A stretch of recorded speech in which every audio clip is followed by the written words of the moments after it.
You're listening to the ESO Network, your station for all things geek. Hello, please let me see your ticket stubs for the double-edged double bill. This week, Wilderpeople and Deuces, they just grow up so fast.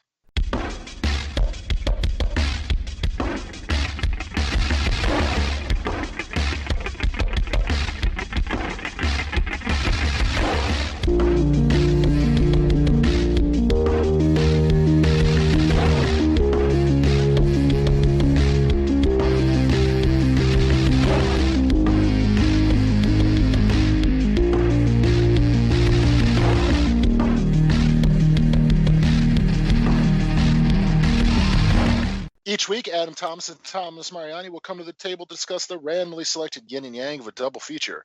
Then, both will have to pick a number between 1 and 10 in order to seal their fates for the next episode. One will have 2 good movies, the other 2 bad ones. Let the chaos begin. I am Adam Thomas, and I write haikus when I feel upset.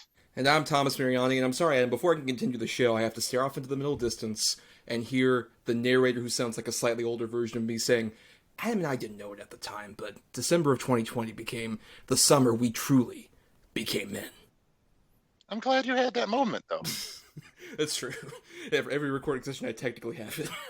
No one just hears it in the audience. But what they will hear is a guest of ours who has come back. This is his 3rd time on the show. We love having him on. He's the teacher who's going to teach us to stay off of gangs and drugs, as he puts his chair backwards and sits in front of us and raps. It's Mr. Rafe Telsch of Have Not Seen This. Welcome back, Rafe.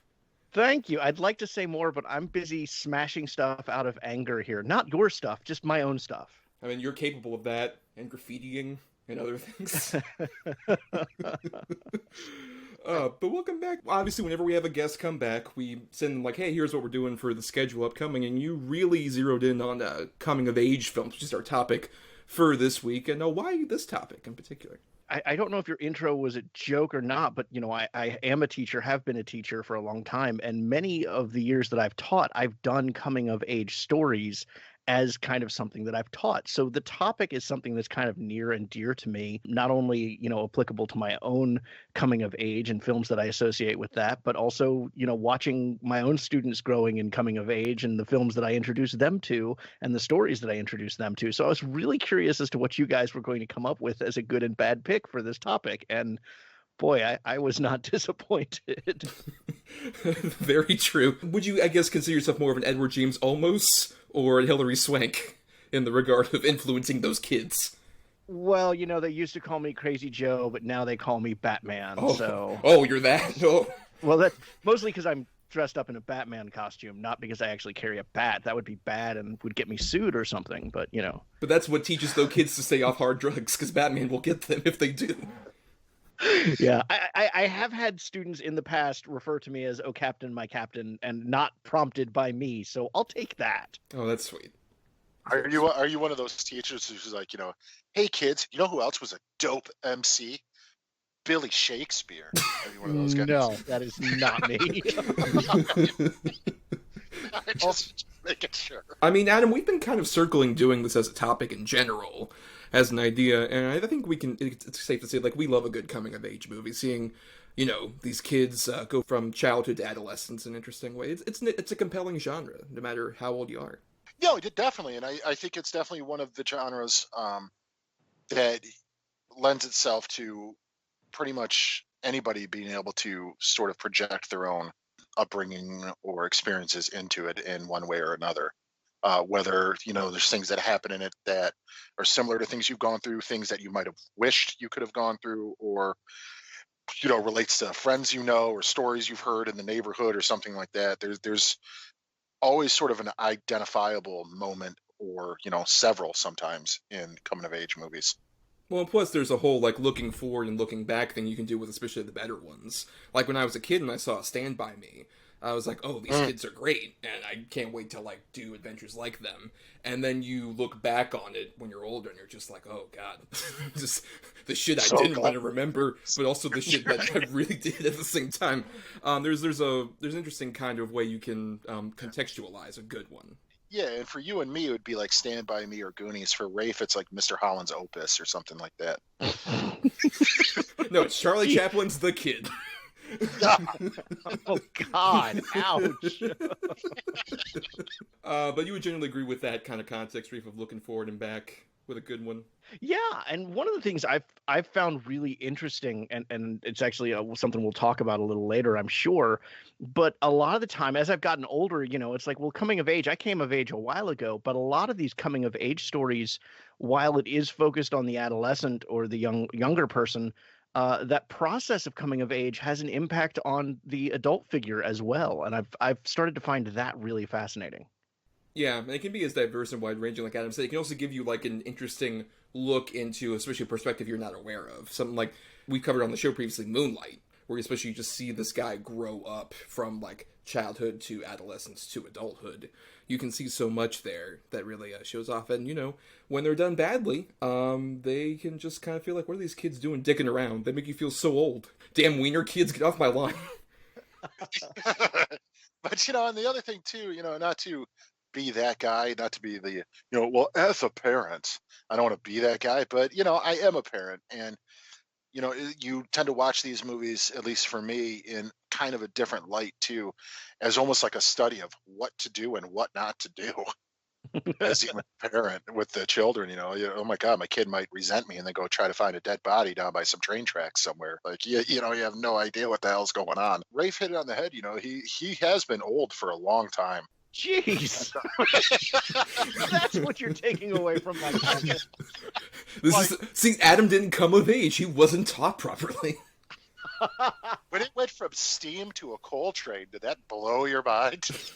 Meanwhile, Adam still has his Walkman, refuses to get an MP3 player of any kind. Dude, I don't even know how to use a computer. Like, still to this day. The Wii is top technology for me. That's true. You don't hear this, audience, but every time we start the show, I have to be like, okay, Adam, then you push the on button, and then you go over to the Skype icon, and then you call me. Which is odd that he's able to tell me that if we're not on Skype. Oh, I have to send you a Candygram in order to get you to listen. All right. And what's just really sad is Adam sitting by his radio every Saturday at 8 o'clock waiting to see when the podcast airs, so... It's right after Little Orphan Annie, right, Thomas? Right. Next week on The Shadow. Oh, for sure. But we should start getting into our picks, which if you're new to the show, every week at the end of an episode, Adam and I pick a good and a bad feature based on some suggestions we have from our own individual perspectives. And we'll be talking about our bad pick first, which is Deuces Wild, which was Adam's pick. And then we'll be talking about my good pick, which was Hunt for the Wilderpeople.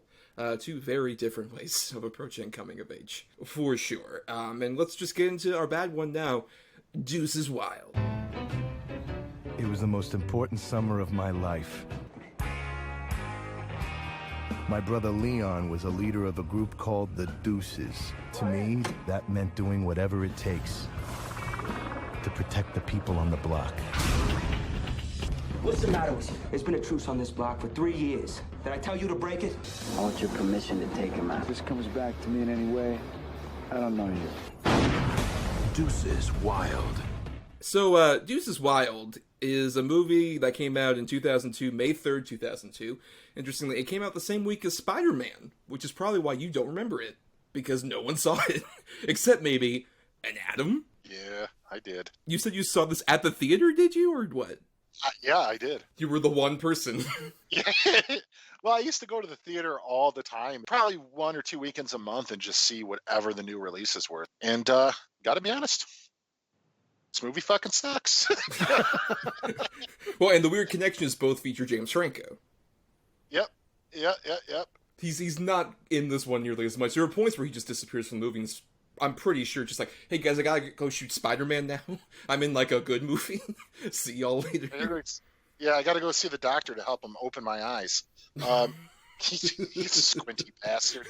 No, he goes to the Clockwork Orange doctor every day to open up his eyes. Yes. But he's probably the most recognizable actor in this necessarily, despite there's a lot of young people who at the time might have been very popular. But Rafe, when I messaged you we were doing this movie, you had a great line about the cast. Yeah, I hadn't heard of this movie, so I looked it up, and I was like, wow, this is like a lot of people who never made it, and then James Franco. You said a who's who of who never went anywhere, basically. Right, that's it, yes. Which is extremely accurate, because you got Stephen Dorff, Frankie Muniz, in like second season of Malcolm in the Middle territory, Balthazar Getty, Norman Reedus obviously had a bit of something, and Matt Dillon is sort of like the senior person of the group anyway, who kind of. But even Dillon has kind of disappeared from the spotlight now. Yeah, I mean, I would say at least like he is in more high-profile things than any of the other people who are still making things in this cast. Like I think he switches off from like direct-to-video to things that might play festivals. Hey, Stephen Dorff is in an Ultimate Fighting movie coming out. You show some damn respect. Well, and there is also Norman Reedus, who obviously has had a huge paycheck role in recent years, just staying on The Walking Dead. I mean, there's also, it's probably, we can't avoid talking about it, and it's kind of a bummer. This movie has a lot of tragedy circling around it, and the center of that is a Brad Renfro, who plays our second lead. Which, if you don't know, he was like a young child actor, appeared like The Client. That was like his big kind of breakthrough as a child actor. And then kind of after that appeared in some things, but especially around this time is sort of the beginning of his huge drug spiral, and eventually his passing in 2008. And unfortunately, I think you can kind of see it. That's all I was thinking about, honestly, watching. It's just like, man, this doesn't look absolutely. Fair. Yeah. He's so fried, this whole movie. It is a terrible performance. I mean, let's just be honest. It's of a piece with the cast, to be fair. I don't think he's alone. No, he's not the worst. He is not the worst, Norman Reedus. But no, it's a terrible performance. But you got to wonder how much of it is actually affected by outside sort of influences. Yeah. Not to say that Brad was ever a really capable actor, but this, it's sort of all over the screen there that he might be going through some shit. I would argue he had a lot of promise when he was younger. It's just unfortunate, like he didn't get a chance to really develop that after a certain point. But why don't you, because as Ray kind of mentioned, no one knows what the fuck this movie is. I had no idea what this was when we did our picking last week, so why don't you give people sort of a brief plot synopsis of Deuces Wild, Adam? All right. Picture this. It's West Side Story, but with shitty accents and terrible fighting. Like, and to be fair, also no Puerto Rican characters at all. It's a very white movie. Yeah, and yet some of them have Puerto Rican names. Like, it's really, and then Big Pussy's a priest. Like, what is happening here? Like, it's just, it's a really fucking just sort of ramshackled copy and paste movie taken from all these sorts of like greaser gang movies. That's literally what this is. It's two rival gangs. One of them killed the other one's brother. The one's in love with the girl from the rival gang. It's hard to synopsize it because you've seen it 100 times, done better. So take anything you like out of West Side Story or, even Grease at this point. Well, I was thinking the whole time specifically of like the opening of Goodfellas and The Outsiders, but slightly. Yeah, I was going to say. Yep. And then just really dumb it down.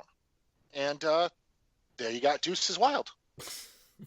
Very apt summation. Rafe, we foisted this upon you, but what did you end up thinking of Deuces Wild?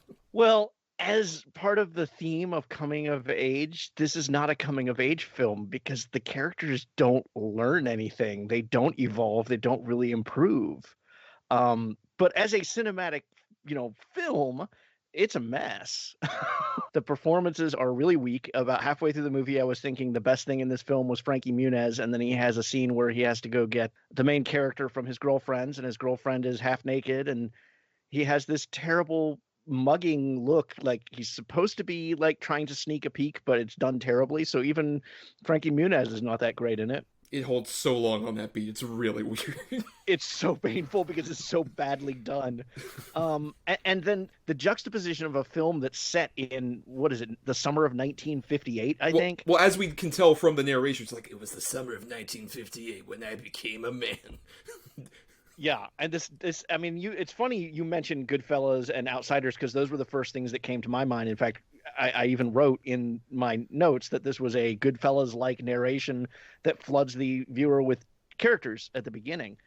But the 1958 setting, but then the more contemporary, really heavy guitar riffs and stuff just was like, what kind of a film are you trying to make here? And I mean, I know the director had a background in music videos, and I think that's really apparent later on in the film when it gets just really kind of strangely shot, because I guess they didn't have enough story to go, so they decided to get a little creative with their camera work. But no, this was a mess. Oh, good lord. There's two bits in particular that, like, follow each other in the final gang battle. Whereas, like, there's one bit where, like, they're about to, like, fight each other. Then it cuts to, like, a stagnant shot where nobody's there of this pier they're at. And then the characters fade in as they, like, lunge toward each other. And then, as I believe it's Norman Reedus and Stephen Dorff are fighting, it suddenly goes really fast motion for no reason. It's like, what the fuck's happening? and that's literally what I wrote down in my notes, is what the fuck is going on with this movie? Yeah. Like, it didn't make any sense at all, because none of the movie had been that stylistic up to that point. And then suddenly, like, the entire final rumble is just slow motion shots of guys punching. I mean, it's not an action sequence. It's slow motion shots of guys punching and stabbing each other. Or bits like Norman Reedus coming toward the camera after he throws, like, a Molotov cocktail at a car. And then he's like, wait. And then it explodes. Like, once again, holding way too long on that beat for no reason. Yeah, so, I mean, you guys didn't like it? Is that what we're saying? No, we're big fans. Top 10 of the show we've ever done. There's one moment in particular that really stood out to me, Adam. And that is when Norman Reedus' character is out of jail and they're trying to establish they're back in charge of this block. Because all this fighting is going on over one city block. That's all that's important to them, is this one block. And they pull up and they start just trashing. They're smashing windows. And there's nobody on the street. So they're smashing up cars and they're smashing windows, and they drag an old lady out of her car and beat her with their baseball bats. But it's done in a fashion that I felt like if Andy Samberg was making a comedy about gangster films, that same sequence would be in his movie. Oh yeah, no, I absolutely agree. No, this is just pure hogwash. That scene, if you put the old Benny Hill theme behind it, would totally make sense. Like, honestly, they're beating her with bats and going, it's so bad. And then it's like the accents that everybody's trying to do. It's so grating on the fucking ears. Hey, yo, Adam, what are you talking about? It's a really authentic Brooklyn Italiano. Hey, I felt like I was at a family reunion. Hey, But Brad Renfro, he talks like this the whole. Hey, Johnny, don't worry about it. You're like, why is you?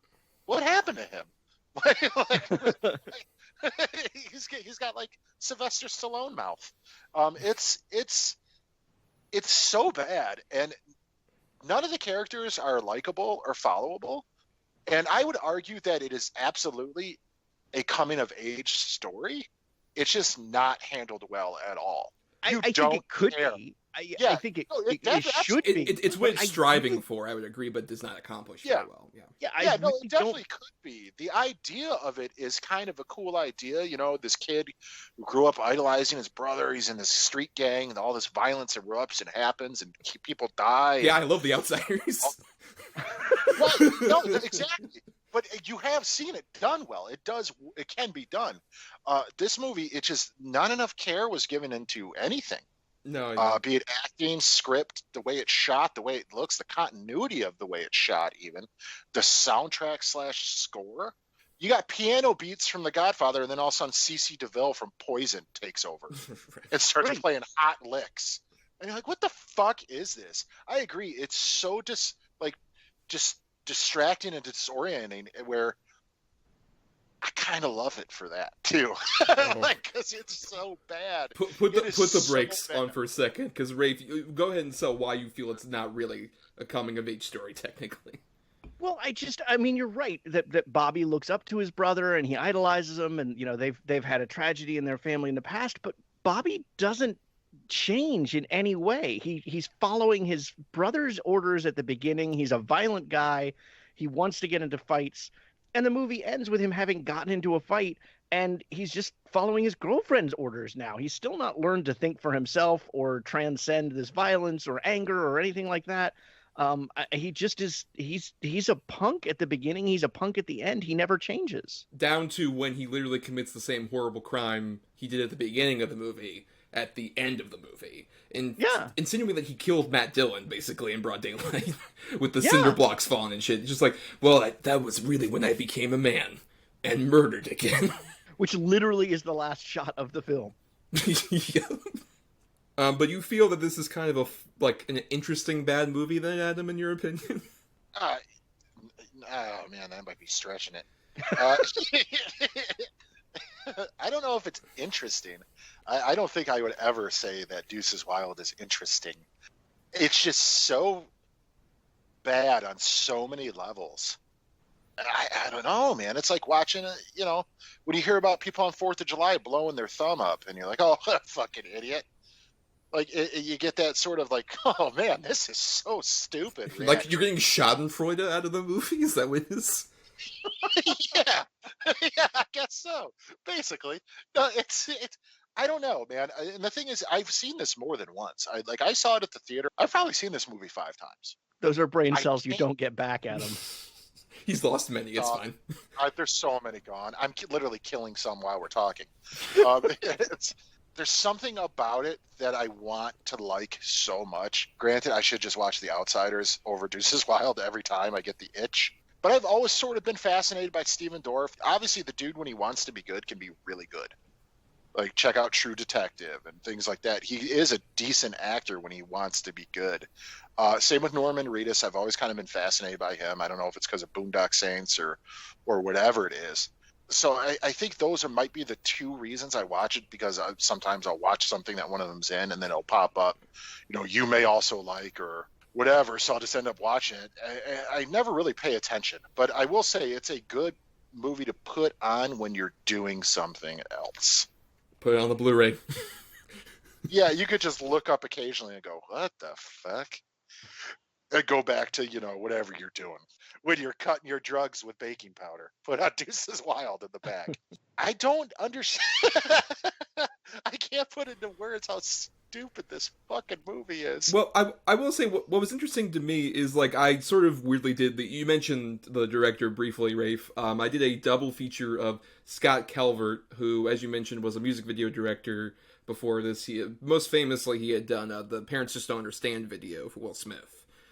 Which was obviously like a big explosion for like Smith and obviously even hip hop to a certain extent with white MTV audiences. And I watched both this and his previous and unfortunately only other movie, given he committed suicide a few years ago, Basketball Diaries, which I hadn't seen before, the Jim Carroll movie. Yeah.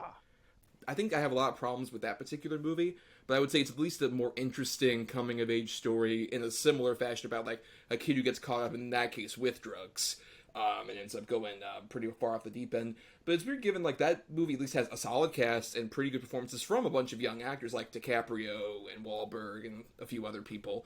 And yeah, this one just really went far more off the rails by comparison. I do want to give Matt Dillon a little bit of credit, though, because he is really doing his best Brando in his very first scene, where he is trying to, lay out why there's got to be peace and why there's not going to be a war and why they need to get along. He's very obviously doing a Brando Godfather bit there, and he does it rather well. He doesn't in any of the other scenes, but in that one, he's enjoyable. I honestly say my favorite of the cast, in that I think she's, like, at least the most competent one, is, I would argue, a Fairuza Balk as sort of the Brad Renfro love interest, in that she's, like, doing as much of the work as she can in any scenes with him. Like, she is trying her best to be like, oh, I'm this kind of, like, Bronx teenage gal who's just, like, moving in with my mother. By the way, played by Debbie Harry, which is another weird casting. And she plays this, the mom who has had some sort of vague, like, mental break where she plays Christmas music all year round, and that's, like, her bit. And thought she heard Santa up on the roof, even though they're in a middle apartment. Yeah. Yeah, she's like the mom in Joker. Like, it's the same idea. Where you're like, hey, there's something wrong with her. No, I agree. Fairuza Balk is definitely sort of, in any of her scenes with whoever she's with, sort of carrying the weight for the team. But again, that's picking a peanut out of a turd. It's still not a great performance, but in comparison, I think she sort of shines in comparison to rest of the people, especially Brad Renfro. Yeah, especially because they don't have any romantic chemistry. Like, there's that weird scene where, like, she goes to the restaurant with her friends, and he's already over there eating a pizza, and that one guy's just like, hey, she's hot. Oh, get behind this slice of pizza! Oh, can't believe it! And then he goes over to her and has this weird, like, it's supposed to be like an awkward thing where he's being, like, really aggressive toward her, and she's like, get the fuck away from me, what are you talking about? And then she leaves, and she's like, I don't know, he's kind of cute. Like, what the fuck? Well, again, there was zero attention paid to anything. It's like the script, the dialogue, everything, the character development. It literally is lacking in all sort of departments. Now, as far as stand-up performances, again, this might be a little biased because I think Steven Dorff is fine in this movie. It works for him to be sort of the tougher older brother that the one would look up to because he's kind of good looking. He does look like could kick some ass, things like that. It makes sense to me why all these fucking kids would follow him. But again, that's not saying a whole lot. I would argue he's the same sort of neutral position I find Dorff to be in most movies, pretty much. Like Switzerland. He's Switzerland. Sure, yes, he's the Switzerland of the movie. Yes, everyone comes to him as sort of a neutral ground. I mean, like, he just feels, honestly, like, anytime I see him in anything, he just feels kind of just like, oh, I'm here, and I'm a prop. I'm not a badly designed prop, but I'm still kind of a prop here just to lift up the movie as a very literal physical support, as opposed to anything else. Like, honestly, I think the only times I've really dug him were, like, when he was a kid in The Gate and Blade. Like, that's it. Leatherface, I think he was pretty good in. I thought he was pretty good in True Detective. He's really good. What was the Cold Creek Manor or something? Wasn't that him?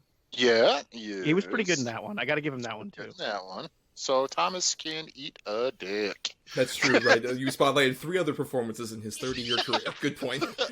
Checkmate, sir. I concede to your victory. What about Cecil B. Demented? Adam did bring up Vincent Pastore appearing in this, who was most notably Big Pussy in The Sopranos. But he didn't mention that Drea de Matteo, who plays Stephen Dorff's love interest, is also in this from The Sopranos.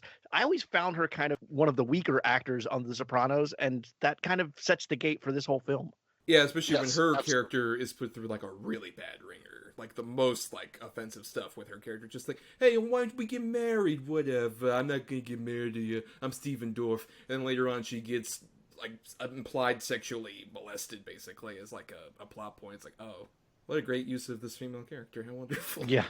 It's, I don't know. And then also, like, I can't really judge Sopranos comparison, because, admittingly, I'm an Italian who has never seen an episode of The Sopranos, which is very odd for people who have literally come up to me and said, Thomas, I'm sorry, I haven't seen The Sopranos.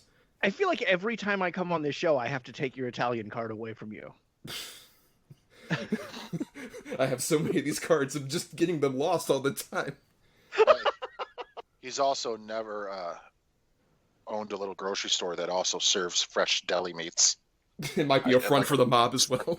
He's never into that. It's my gentleman's club of sorts. Yes, that's what this is. Hey, go ahead, pick out some comic books and a loaf of bread and some milk for your ma. Hey! I'll put it on her tab, it's fine.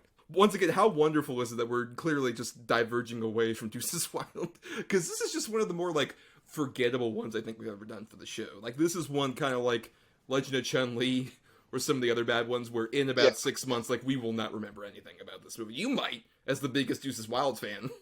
Yeah, that's your card that you have. No, that's why he keeps rewatching it over again. He doesn't remember from time to time that he's already seen it. It's like Memento, but he has tattoos of Deuces Wild scenes all over his person.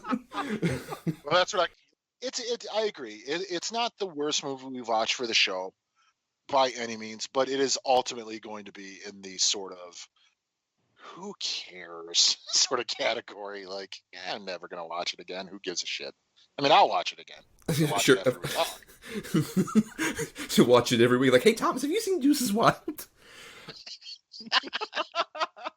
Remember Sammy Jenkins? Thomas is going to have to take a Polaroid of himself with the Deuces Wild movie on TV so that he can show it to Adam every time.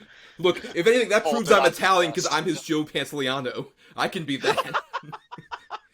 You made up Deuces Wild this whole time. You know what? I know it's fake, but when I bite into it, it'll be juicy. And then like Deuces Wild is crap. That's my final thought. I mean, that's a good final thought. Rafe, do you have any final thoughts about Deuces Wild?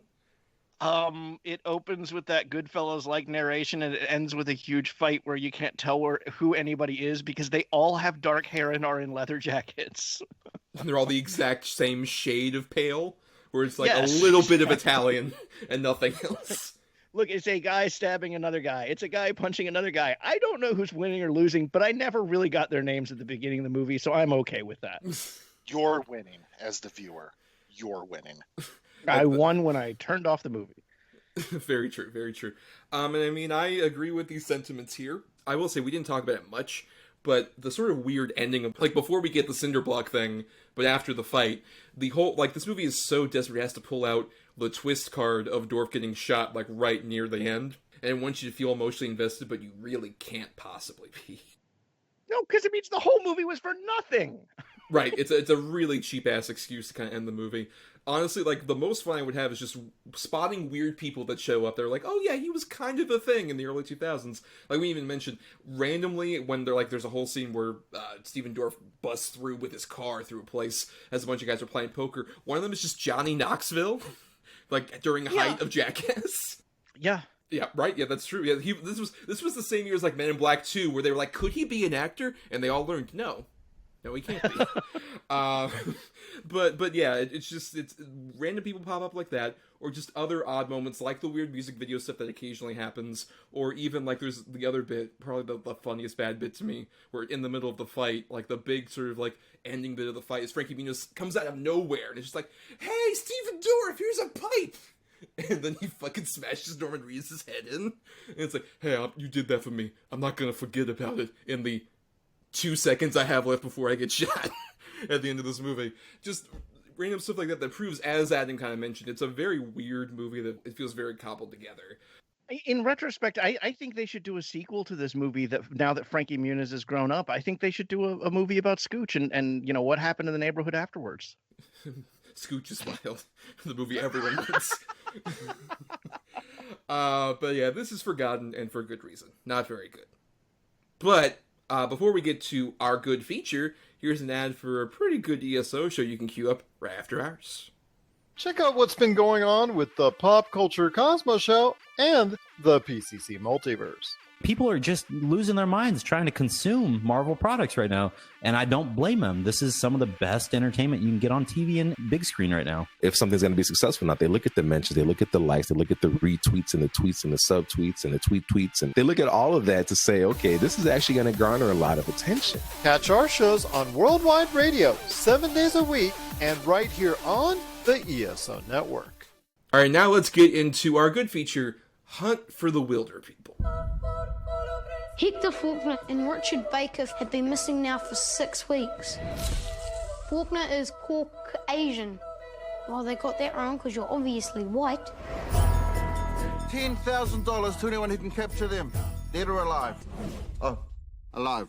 They should be alive. So what do we do now? We run. No, we don't need to run. Oh yeah, let's just fast walk. Yeah. So, Hunt for the Wilderpeople is directed and written by Taika Waititi, who you might know as the What We Do in the Shadows or Thor guy. But this is a movie he made in 2016. This was after he did What We Do in the Shadows, but right before his really impressive work in Thor Ragnarok. And it's a movie that's basically about this young boy played by Julian Dennison, who you might know, speaking of comic book movies, from Deadpool 2, when he briefly appeared there, sort of like the MacGuffin of that movie. And in here he plays a troubled youth, put around from foster home to foster home, and he ends up in his last-ditch effort in the middle of New Zealand to like have some kind of family before he goes to juvie. He ends up with this couple who are played by Sam Neill and Rima Tawiata, and they live in like the middle of nowhere, and they have like a farm, and there's not really much to do there for him, but he grows a shining especially to the Bella, the mother surrogate character, who dies very tragically early on in the movie. And from there, he ends up trying to escape from a Sam Neill who wants to bring him back to the authorities. And it ends up becoming this chase where he follows after Julian Dennison, and they become sort of missing persons that turn into outlaws in New Zealand, and it's this cute little coming-of-age story, basically, for Gillian Dennison in that way. And I really love this movie. I would say, even with as impressive as Waititi's work has been as a director and writer, I would say this is my favorite movie of his, because I think it balances a lot of his comedic stuff and his craft as a filmmaker and a lot of other just like fun bits and pieces with a real emotional core that I feel like is in some of his movies, but feels the strongest here to me. But I'm curious to hear from our other people on the dais here. Rafe, had you seen this before? I had not seen this one. In fact, I think I'm down to Eagle versus Shark is the only Taika Waititi movie I have not seen at this point, because it was this one and that. Same. Looking over his filmography, because I've seen everything else he's done, and he loves to do coming of age as a theme. Most recently, his film was Jojo Rabbit, which was definitely a coming of age story. He has another movie he made earlier in his career called Boy, which is a coming of age story. One could argue that Thor Ragnarok is a kind of coming of age story in some capacity, definitely more than Deuces Wild. But I hadn't seen this, and boy, I loved it. As you said, it captures Waititi's storytelling and filmmaking really well, that if you like the other movies he's done, you're probably going to like his approach to this one, because it's that nice mix of serious and at the same time very funny, oddball, quirky moments thrown in. Yes, and Adam, we've talked about our mutual appreciation for Waititi when we did Thor Ragnarok a while ago on the show, and I don't believe you had seen this one, though, and what were your thoughts on it? That is correct. I had not seen this one. In fact, this is the only one that I hadn't seen. I have seen Eagle vs. Shark and things like that, because I'm a big Flight of the Conchords fan, so I definitely went and checked that out. But yeah, no, I watched it today, actually, this afternoon with my wife and my daughter. And my daughter actually sat there and watched the whole thing too, which is crazy because she's only 5, but she thought the accents were funny. But I think it's an absolutely damn near a perfect movie. I don't think it's a perfect film, but it's damn close. It's really sort of sweet at its core. It's a really, really sweet sort of relationship that blossoms between, Sam Neill and Julian Dennison. And it's not overtly comedic in tone, but it's just funny. It's just a funny movie. There's so many funny things that happen. Like, I'm the Terminator. No, you're like Sarah Connor. And with Taika Waititi as the priest was so funny. That's a laugh out loud moment too. But ultimately, no, it's just a really sort of sweet coming of age story.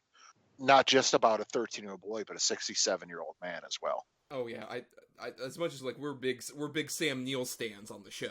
But I would argue this might be my favorite performance of his. It's in my top 3. I'd put this, the first Jurassic Park, and In the Mouth of Madness right up there. Well, those are the top 3, yes, of course. That's the correct answer. Yeah. But I would argue I'd slightly put this above as a performance necessarily, because he's going through so, many layers. It's like a dude who clearly, as you mentioned, hasn't grown up that much. He's very quiet and to himself and bitter, sort of about what's going on, especially after his wife dies. And I think just seeing him kind of grow along with Julian Dennison, that's kind of like a cliche in a lot of these movies, is, oh, you know what, the kid grows up, but really, the adult grows up with him. And I think this feels like the most sincere version of that, where you really do see, these two become like a buddy pair that feels sort of invested. I've seen a lot of people say this, and it's kind of true, and it kind of might explain why I love this movie so much, but it feels kind of like a New Zealand sort of twist on an Up.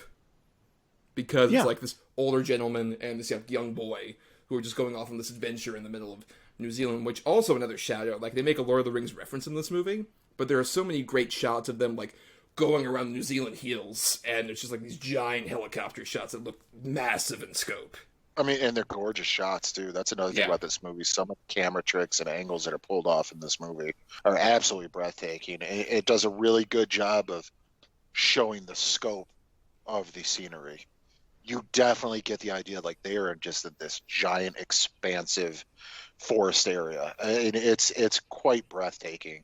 A lot of it, and then even when they do the camera shots for fun, angles where he's looking at the girl, and all of a sudden the light shined up from behind, and her hair's blowing in the wind. It's really well done. This kid, Julian Dennison, I didn't know how I felt about him in Deadpool 2. But then after seeing this, you're like, oh, it's basically the same sort of kid. He's so endearing in this movie that obviously it made me like him in Deadpool 2 a little more. But he comes across as just such a mixed up, lost kid in this movie. To where, like, he doesn't have his own real identity. He doesn't really know where he fits in. He wants to fit in somewhere, but everybody's constantly giving up on him. It's really, really quite a wonderful performance, especially from a child actor.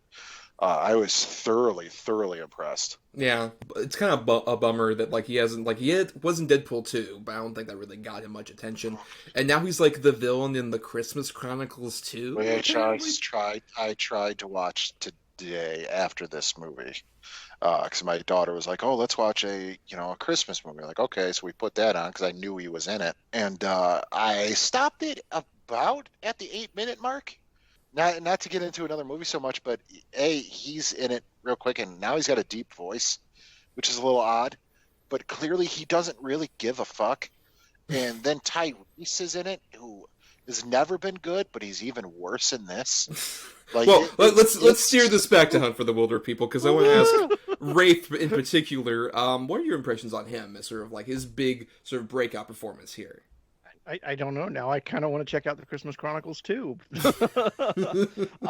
His performance here is really solid.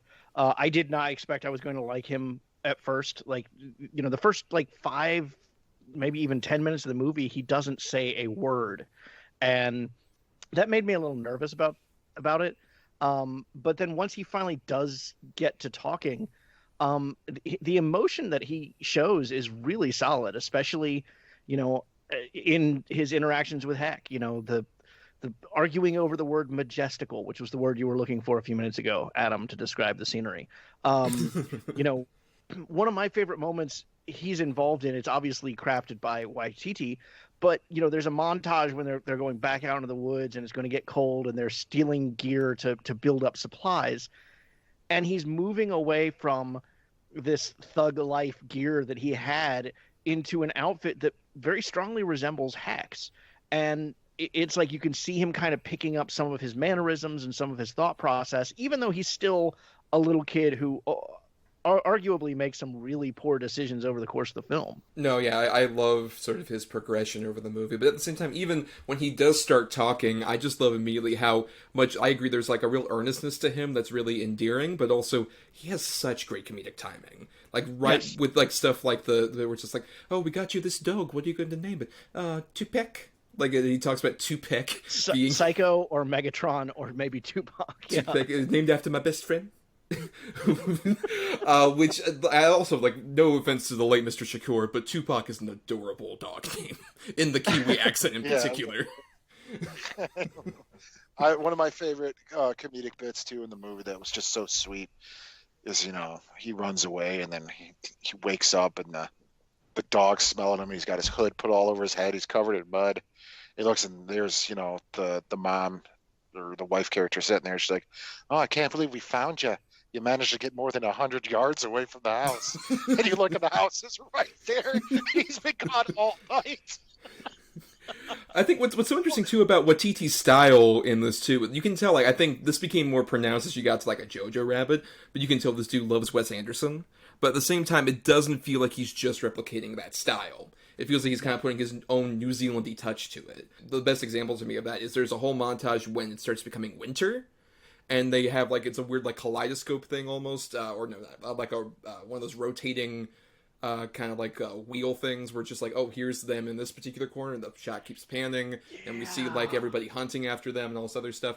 It's such a great shot that has, like, a bit of Wes Anderson influence, but it feels almost very New Zealand-y. You can tell that, like, Waititi is, I might be pronouncing this incorrectly, but he's of Maori descent, like a Polynesian race that naturally lives in New Zealand. And I love how this movie has so much of, like, they're, like, chasing after everybody, but it's a coming-of-age movie, all this other stuff. But it also feels very specifically New Zealand in a way few other movies are that aren't, like, Lord of the Rings. This is very much a Taika Waititi New Zealand film. And he clearly does sort of have an appreciation for Anderson, but like you said, it's his sort of the sense of humor and the pure lightheartedness of everything he's done. you tend to walk away from a Waititi movie feeling good. He's definitely got his own definable style. May it be similar to other directors, but it's definitely his style, and this movie is no question. And that scene you mentioned of them in the trees in the winter, where it's the two of them, but then it's also the SWAT team, it's also the hunters, and it's also the one cop and the person who works for child services. That was so amazing. The tricks that were pulled off in that scene alone, it was kind of like awe-inspiring a little bit, where I'm like, I can't believe that he pulled this off in this little movie, surrounded by scenery. Like, where are you going to hide it's just amazing. It was really, really well done. And by the way, the hunters, so funny too. There's a really great supporting cast. Like you mentioned her, the person who's part of like the child services, Rachel House, who you might recognize as she was Jeff Goldblum's right hand person in Thor Ragnarok, who did the whole we have the prison, the melting stick, all that stuff, and she's phenomenal too, especially just as she like keeps hunting him down and doing stuff like no child left behind, no child left behind, like she keeps repeating. But I love one of the things I love about the movie is her progression of character, where she starts out, when we first see her and she's bringing the boy to the farm and, she's very business. But as the movie progresses, she's going out of her mind. When she does that news show performance where she literally repeats No Child Left Behind like 4 or 5 times, because that's the only speaking point she has at this point. And then towards the final conflict at the end of the movie, she's gone so huge. Not the actress, but the character has just become something like this monstrous like character you only see in like movies and video games and stuff. She totally thinks she's like Tommy Lee Jones from The Fugitive in terms of hunting this kid down, which is so great, especially when she like tries to do you have the right to remain silent, and then the cop that's with her the whole time, Oscar Kigley, who is great too, was just like, that's more of an American thing. We don't really do that here. and you're not a cop. And you're not a cop. It's so good. It has that great matter-of-fact sensibility, too, that Waititi usually does. And even includes, like, some people, like Waititi shows up in there with his whole speech as the preacher about Doritos and all this other stuff, but also Rhys Darby showing up as Psycho Sam is, like, so fun. It's this weird character who you wouldn't think would fit in this movie, but he fits perfectly as this weird side man. You could put Rhys Darby in anything, and I'm in. He comes across as one of the most likable people, no matter what he does. And yeah, come on, pretend we're dead. Now we all got to do it, else they won't believe it. What's the fastest way out of here? Jetpack? Yeah, jetpack. Do you have a jetpack? Yeah, all you got to do is fill out forms. One form to fill out another. God forbid you don't want to fill out forms anymore. You got to fill out 5 forms. No, he's perfect. I love the banter between the cop and the child services lady. Like, it's just so well done, dude. The dialogue is so sharp, and especially for a movie that, like Rafe mentioned earlier, the main lead doesn't barely say a word until 15 minutes to 20 minutes in the movie. And it's just so... everybody has a definable trait, definable characteristic. Not one character feels like they were a throwaway character just to move the plot along. Like even Arima Tawiyata, who only has about 15 minutes in the movie, and she like makes such a great impression. Where it's just like the weird thing where she tries to do the fat joke, and it's like, oh, I'm sorry, I probably shouldn't have done that. And then when she does like the cute little thing with the Casio keyboard, when these guys it's so cute. So good. But yeah, every character feels real. They all feel like they belong in this world. They've all are given attention to make them stand out in some way or the other, not to just blend into the scenery. It's pretty masterfully done as far as character development and character study. As I said at the beginning, this is pure Taika Waititi. If you like his other movies, it's here. This is just excellently done. I don't know that it's my favorite Waititi movie, but it's definitely, I'm glad I watched it. Yeah, I just feel like after this point, I've enjoyed, like, obviously the stuff he's done recently. Like, I really dig Thor Ragnarok a lot, and I like Jojo Rabbit, but I kind of feel like some of his charm is being a bit more diluted with more of his mainstream projects. It does kind of feel like this is going to be the moment I kind of look back to, like, this is what we do in the shadows, which is like, oh, I wish we could kind of go back to that. And I wish he could kind of do small things as he ends up getting bigger and bigger as a fucking director. He's doing like a Star Wars thing and shit like that. I hope he can at least find some way to kind of go back to this point of this, or even like A Boy, which you did on your show with a friend of the show, James Rodriguez, Rafe. Yes. And it's another great example. Like, it's a very cute, insulated, production that really plays on his life is like smaller personality quirks, but has a lot more emotion invested in it. I hope he can like at some point go back to doing that. That he will. That's his bread and butter, man. That's what he's the best at. I think he's going to leave a pretty indelible mark on sort of the mainstream cinema, but I think he's going to keep doing these little sort of character piece movies as well. I don't think we're going to lose any of that. Well, and I think that quirkiness is still in the mainstream stuff that he's doing. I mean, you look at, a character like Korg in Thor Ragnarok, or you look at his performance in Star Wars, The Mandalorian. I think Hollywood is open to his sense of humor and is going to let him play around with it some. And I think that's a good thing. It's just he needs to find that balance between the emotional and the humor like he has here. And I don't know that he's necessarily found that fully yet on a big budget scale. Yeah, I mean, it's a thing where, like, I hope that stays consistent, but at the same time I think about, he's doing some more Star Wars-y things, and I'm like, are they going to Lord and Miller this motherfucker? Because they don't know what the fuck to do with comedy in Star Wars, evidently. I don't know. I hope that isn't the case. But yeah, I love it how, especially in here, it feels so earnest in a way that, like, in a lesser movie, it could come off as just like, we're just being quirky for the sense of quirky, as, like, others, especially, like, people that have tried to rip off of Wes Anderson have done. And it never feels like that, especially with the chemistry between those two, and how, like, even the big moments have this kind of authentic, scrappy charm to them, like the fight that happens with the Sam Neill and the various hunters. That is, like, such a shitty, like, base level fight that's, like, so funny to see scrapping. And then Gillian Dennison, like, shooting off the rifle and saying, shit just got real with the cocking. It's so perfectly timed, but it feels totally in keeping with the characters. That whole scene I love, where he's actually telling them what's been happening, but the way he's saying what's happening makes Sam Neill sound like a pervert. It's so funny, and I had to do a lot of things, and I got soft hands. It was real hard at first, but I got used to it. I didn't like it, but eventually it became okay, and I would just do it. And you're like, oh no!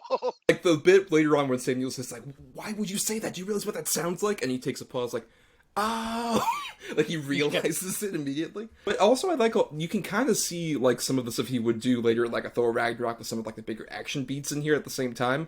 Like the whole scene where Sam Neill and him fight the boar, which is equally tense and kind of funny in its own way. And I love the way they use the boar in particular. It's clearly CG, but it doesn't feel that way. It feels perfectly integrated. They kill a dog. They kill a dog. Yeah, that's where this one loses me a little bit. They killed one of the dogs, and that's not okay. But at the very least, like, I've seen that used so much more cheaply. And I feel like this one does it in a more investing way. Like, I totally, like, believe why that would happen over the course of this particular story. And especially how much that hurts Sam Neill when he ends up having to kill at mercy. It's realistic. They've used these dogs to hunt boar before. So these dogs don't know any better to not go after this big one. I mean, it's that would happen.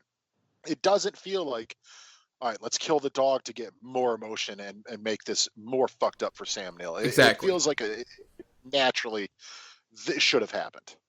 Well, and even if it was done to manipulate the audience, it's honest to the genre. I mean, killing a dog in a coming-of-age film, you look at, like, Where the Red Fern Grows or Old Yeller. I mean, that's something that's done. I mean, there's a young adult author who wrote a book called No More Dead Dogs because he got so tired of seeing that trope in coming-of-age stories. Fuck, star of our previous movie, Frankie Muniz, did My Dog Skip. Yeah, see, it's part of the genre. So even if he had done it just to manipulate people, it would be true to the type of story he was trying to tell. He just does a better job with it here. Yeah, it's not like the main focus like a My Dog Skip. It's like an actual like part that really works for the story. I mean, let's be honest. Marley and Me is kind of the best example. You know what I'm saying? I mean, that movie's just perfection. That's right next to Deuces Wild on Adam's shelf. It's Marley and Me.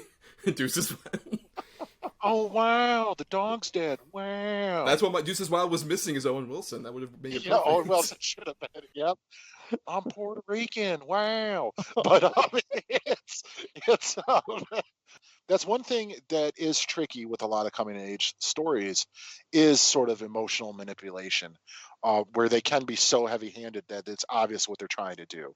All movies are trying to elicit an emotional response, but some of them are real ham-fisted with it. And this one never felt like we're going to build you up and break you down, build you up, break you down, build you up, break you down, just so you'll walk away and be like, oh, man, that movie made me feel stuff.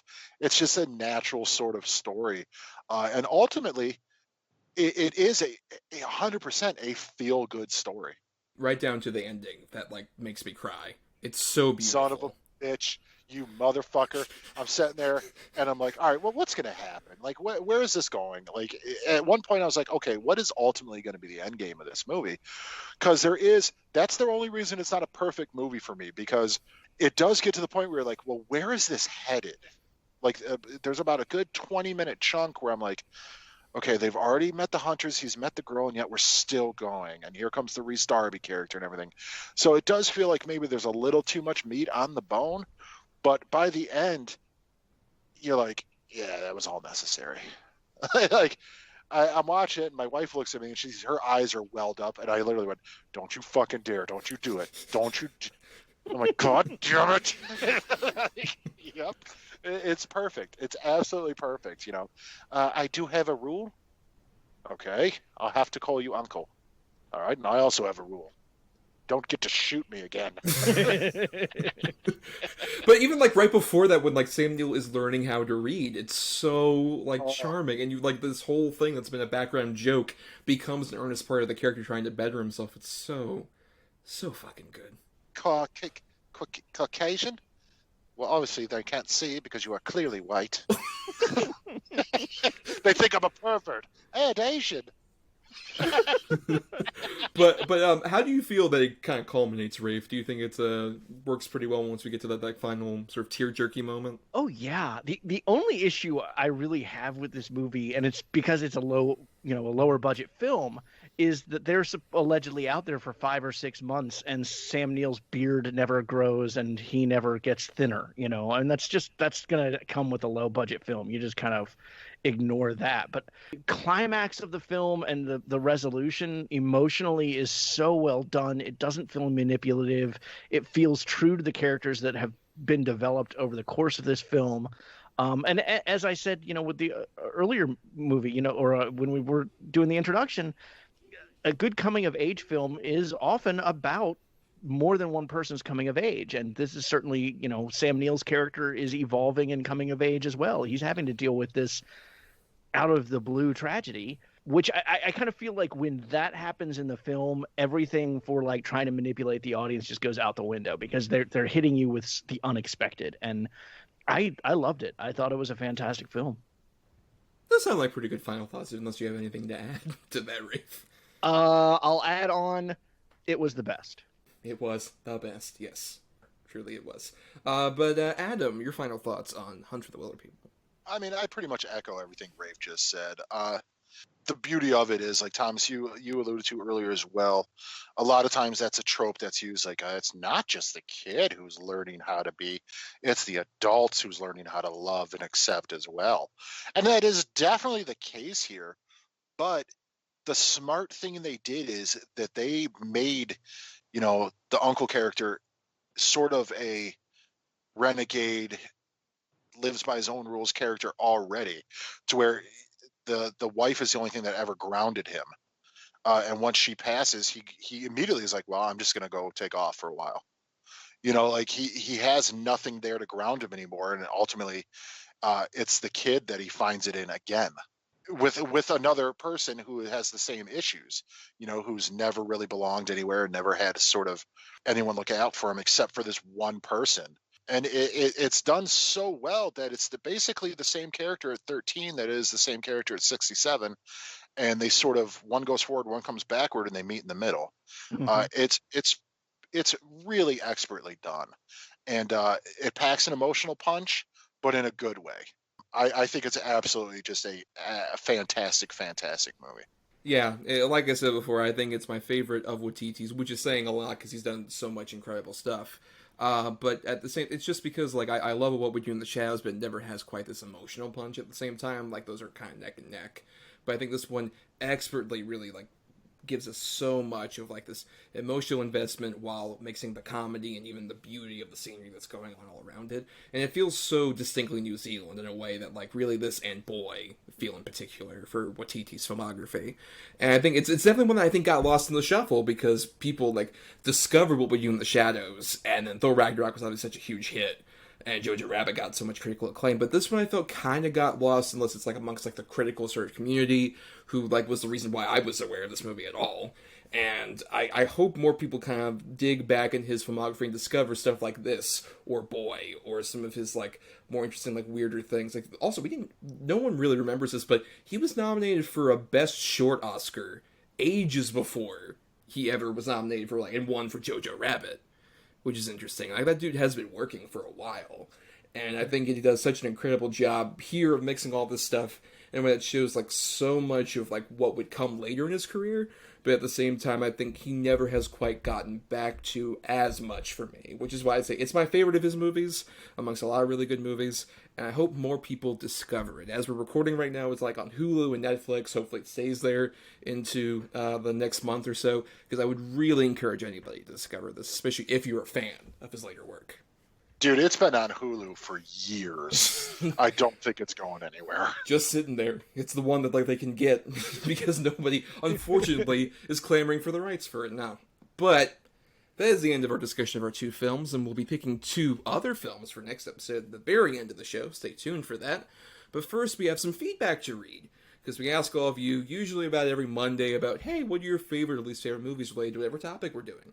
So in the case of coming-of-age films, we have some people like James Rodriguez, friend of both ours and Rafe's show, who says, best, The Perks of Being a Wallflower, which is heartfelt, humorous, and touching. The Florida Project definitely balances childlike innocence with darker realities. Girlhood details touching friendships with a poor Paris suburb. The scene dancing to Rihanna is masterful. And how Spider-Man Into the Spider-Verse balances so much in an amazing way still astounds me. For worst, Me, Earl, and the Dying Girl, forced quirkiness plus dickhead lead equals cinematic irritation, and Ferris Bueller's Day Off, guy's a fucking tool. Christian Alvarez says, my personal favorite coming-of-age movies are American Graffiti, To Kill a Mockingbird, The Way, Way Back, My Girl, and Stand By Me. I also be remiss not to leave out John Hughes because of The Breakfast Club in particular. Worst would include Extremely Loud and Incredibly Close, Wide Awake, and especially The Toy. Ryan Quarterman says, I would love to throw some love to It's Kind of a Funny Story, which I just feel in general has been very overlooked but is really deserving of a reappraisal. Brian King says, the recent Love and Monsters is terrific, with an underrated lead, Dylan O'Brien, really giving to show off his stuff. I mentioned the anime film A Silent Voice, which also fits the coming-of-age mold. A Scout's Guide to the Zombie Apocalypse is terrible and morally reprehensible, although it gives me loads of nostalgia for my own stint as a scout. Cameron Castellano says Superbad is the best coming-of-age movie, very gnarly. And Oliver Sloan says for best, Last American Virgin, My Bodyguard, Better Off Dead, Some Kind of Wonderful, Cooley High, Fast Times at Ridgemont High, Breakfast Club, 3 O'Clock High, Lucas, Risky Business, and To Sir with Love. So a lot of titles mentioned there. Guys, we generally agree with what was said? Yeah, for the most part. I mean, you know, there's some in there, obviously, that I haven't seen. I haven't seen every single coming-of-age story. I don't agree that Superbad is the best of all time. And I also, maybe it's nostalgia speaking, I always loved, and probably still do, Ferris Bueller. Even though I cannot stand Matthew Broderick. Which is fascinating for... I know. And also Jeffrey Jones and his problems. Yikes. Yeah. But, you know, yeah, I agree with a lot of those. I think there's a lot that weren't mentioned that are pretty fantastic. You know, if you want me to go into it a little bit, we did one on our show previously, City of God. Mm-hmm. I think is a wonderful coming-of-age story. Really, really liked A Bronx Tale. I like Ginger Snaps, Good Will Hunting, even The Karate Kid. You know, there's, even though those aren't fantastic, but The Karate Kid is also probably nostalgia at this point. But yeah, I mean, there's a lot that are out there that are just absolutely phenomenal. And then there's a lot that are pure garbage. Looking at what was said, you know, I mean, I love that James Rodriguez lists a bunch of movies that I have not seen other than like 2 of them, which is, you know, Ferris Bueller and Spider-Man Into the Spider-Verse. So it's like, I've gotten in the habit of just starting to follow James' comments and put those down because that's what I need to watch. I definitely get behind the idea of throwing some love to It's Kind of a Funny Story. That film was underappreciated when it came out and has faded, and it really is a great film. And I guess I'll follow Adam's formula there and kind of some of my own favorites. Stand By Me, you guys were making a lot of comments about at the top of the show. One of my all-time favorites, Dead Poet Society, is something that I used to show every year to some of my students when we would get to that part of the year where we were looking at coming-of-age stories. But probably one of my absolute favorite, well, and Boy, Taika Waititi's Boy, I think is better than Wilderpeople, but it's close. But probably the one that I really have loved the most in more recent years is Beasts of the Southern Wild, which is just an incredible film. You got to stick with it, though. I remember the first time I watched it, I got about halfway through it going, why was this nominated for Oscars? And then I got the rest of the way through it and went, oh, this is a brilliant movie. That is a very interesting choice, for sure. And that was one that's definitely gotten forgotten since it came out. I mean, I especially agree with, like, in terms of ones that James mentioned, I love Perks of Being a Wallflower. And I think that one's kind of gotten a bit more sort of cult attention of sorts. But I think that's an incredible, like, perfectly done coming-of-age story with a lot of interesting appearances, too. Like, both Melanie Linsky and Tom Savini play, like, pivotal adult characters, which is really interesting. He plays, like, the woodshop teacher, which is kind of perfect for Savini. Is Perks of Being a Wildflower the one with Ezra Miller? Yes. Okay, then yeah, that's a pretty good one. Yeah, and Emma Watson as well. But also the Florida Project, which this might be just, like, living in Florida, but it's, like, the most accurate depiction of Kissimmee I've ever seen.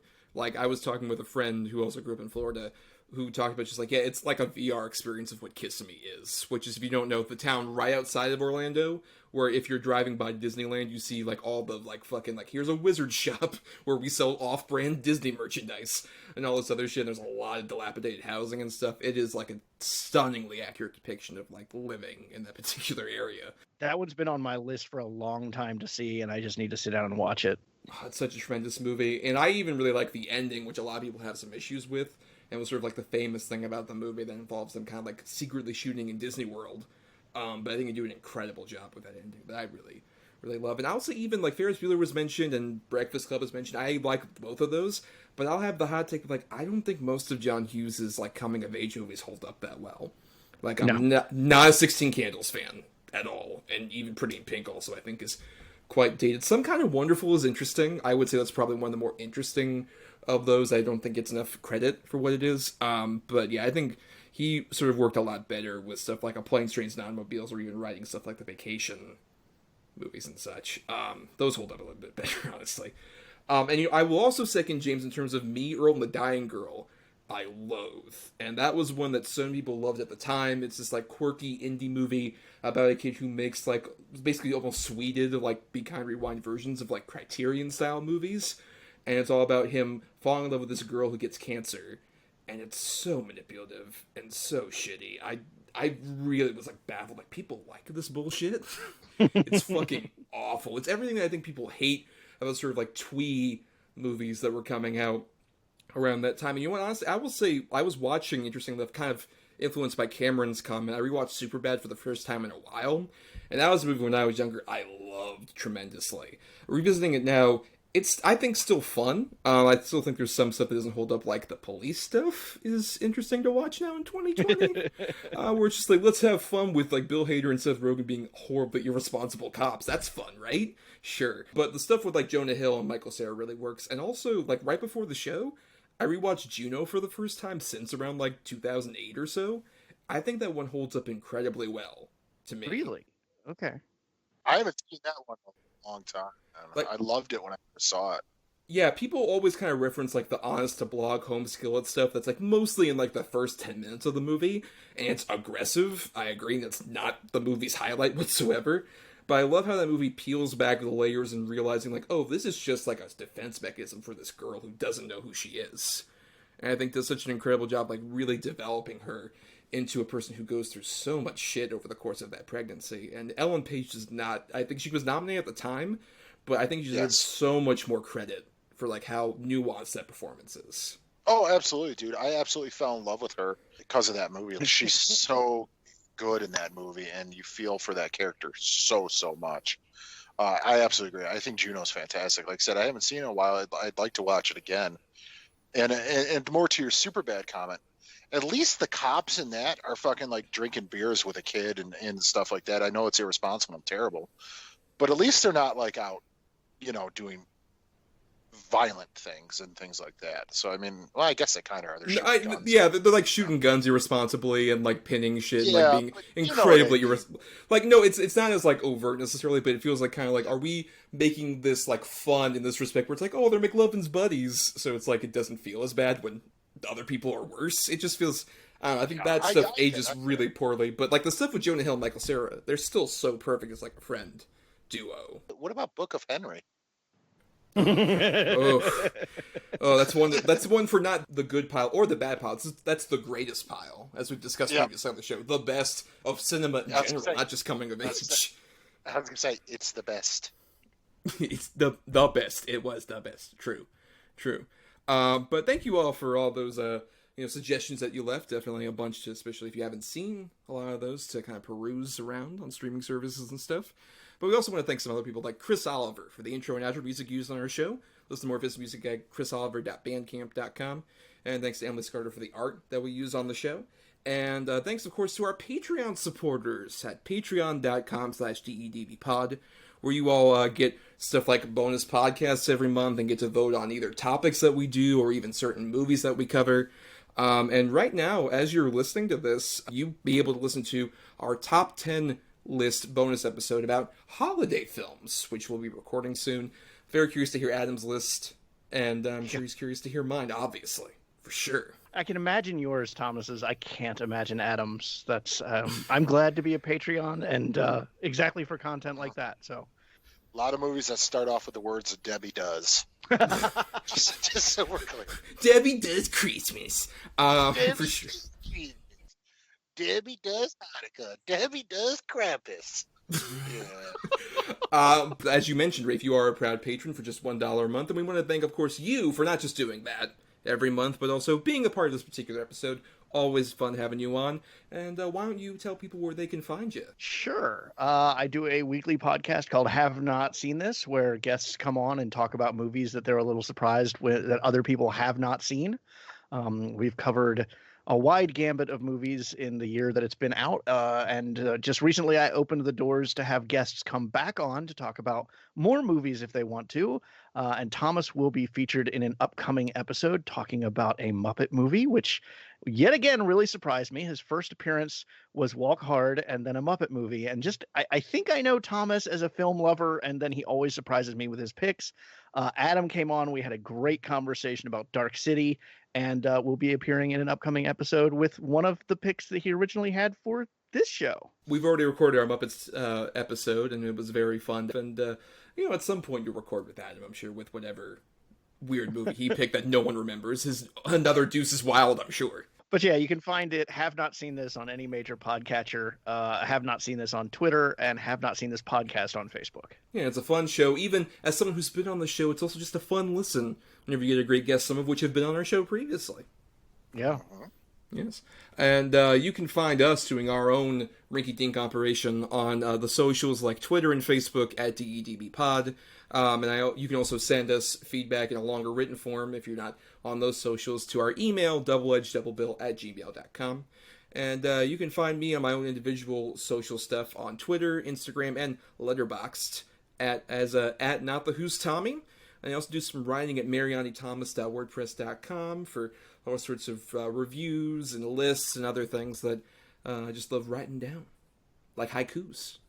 I don't do haikus, though. I don't. You realize we never explained the haiku connection? we referenced it was the best. And I did at the very beginning. I said I write haikus when I get upset. Yeah, you can also find me on Twitter and Instagram at Adam or Adam. That's ATOM_ADAM. I don't do much on the Twitter, but just share stuff for the show. But if you want me to share some of the things from any of your respective shows, I'm more than happy to do so. And Instagram is mostly just pictures of paintings and my daughter. But if you want to follow me on either, please do. Don't sell yourself short. On Twitter, you also post random things in the middle of the night. Like if you're a 2 a.m. Twitterer, Adam's your guy. I have definitely that. And for more of our silly back and forth here, you can subscribe to us on Apple Podcasts, Spotify, Stitcher, or other podcatchers out there. And if you're listening on the ESO network, why not listen to some of the other great shows that are in that main feed? Or you can even listen to some of our archives for episodes we did way before we ever joined ESO, like a solid 60 to 70 episodes or so that we didn't do before we joined there. And if nothing else, if you can't be a patron, if you can't, support us through other means like that, if you could just rate, review, or simply share the show, that helps us out, that gives us more visibility out there in the ether. Yeah, Rafe's done it. Why the fuck haven't anybody else? Yeah. Pieces of shit. He ain't no Fairweather fan. He puts in the legwork, you sons of bitches. For sure. As he'll be doing with the ending of our show, where, as I mentioned a bit ago, we do our picking at the end of every episode, where in this case Adam has 2 good picks, I have 2 bad picks, and we do our picking for the next week's episode. And this next week we're doing a topic we've kind of gone on and off putting on the list before, but we're definitely doing it now. We are devoting an episode to the several Academy Award nominated Meryl Streep. You might have heard of her. She's done some things. Was she in Deuces Wild? Rafe, she's from the talkies, so you wouldn't know. If you talk American actress, she's probably the first one that pops into most people's heads, at least as far as modern day. Meryl Streep's kind of a big deal. And even despite, obviously, your hints and your jokes and such, Rafe, you're also obviously a fan, I'm sure, to some extent, of Streep. Oh, absolutely, yeah. And we'll be doing our episode next week where, interestingly, usually we would pick a number between 1 and 10 to get a good and bad feature at the end of this episode. Either us or a guest, like Rafe will be doing for at least one of our picks, but he ended up at least contributing to the Patreon poll, where we asked all of you for between Adam's 2 good choices, and it was between Julie and Julia, or the ultimate decision, which was Death Becomes Her, which I'm very excited to talk about, one that I think is underrated in her filmography. Yeah. I'm not saying which way I voted, but I won. as Rafe tends to do, obviously, with the Patreon polls. But Rafe, for my 2 bad choices, go ahead and pick a number between 1 and 10. Let's go with the Deuce. The Deuce. How appropriate, yes. Well, at number 4, I had a movie that I have not seen, but despite her getting a lot of attention for it, including winning her 3rd Oscar for it, a lot of people have said that The Iron Lady isn't her best hour. Son of a bitch! Son of a bitch! I was like, if it's the fucking Margaret Thatcher movie, I'm going to jump out the window. Well, there it is. There's the window. No, could you pick a more boring fucking movie to have to watch? Well, funny you should mention that, because over at number 7, I had Lions for Lambs, which I've also heard is similarly kind of boring. You got off lucky, Adam. I don't know. I think either way. To be fair, we got Death Becomes Her, which is one of her weirder choices out there. We had to do a bad Oscar baity movie. That's true. I was honestly expecting that Ricky and the Flash movie, so I'll honestly, I'll say I like that movie. I think a lot of people hate on that movie. I think that movie's quite enjoyable. I enjoyed it. Yeah. Yeah, of course, dude. You guys fucking get a horse and go live in the mountains somewhere. So that way you don't bother anybody. Well, you know what? We'll go ahead and do that. Rafe and I will go off to the mountains. We'll have a great coming-of-age story, and you can go, I don't know, just stick over in Deuces Wild with, Steven Dorff and all his fucking 50s greasers. That's your ultimate dream. Yeah, Cumming's going to be spelled with a U in your guys' story. Well, on that lovely note, I think it's time to say good night, everybody. Bye, guys.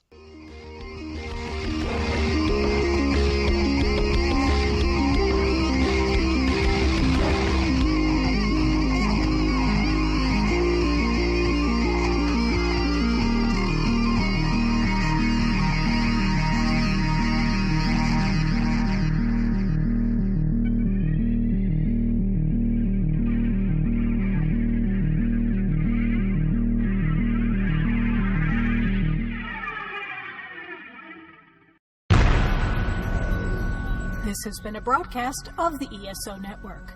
Be part of the crew and help support our shows by donating to our ESO Patreon or by shopping at the TeePublic store, which can all be found at www.esonetwork.com. The ESO Network, your station for all things geek.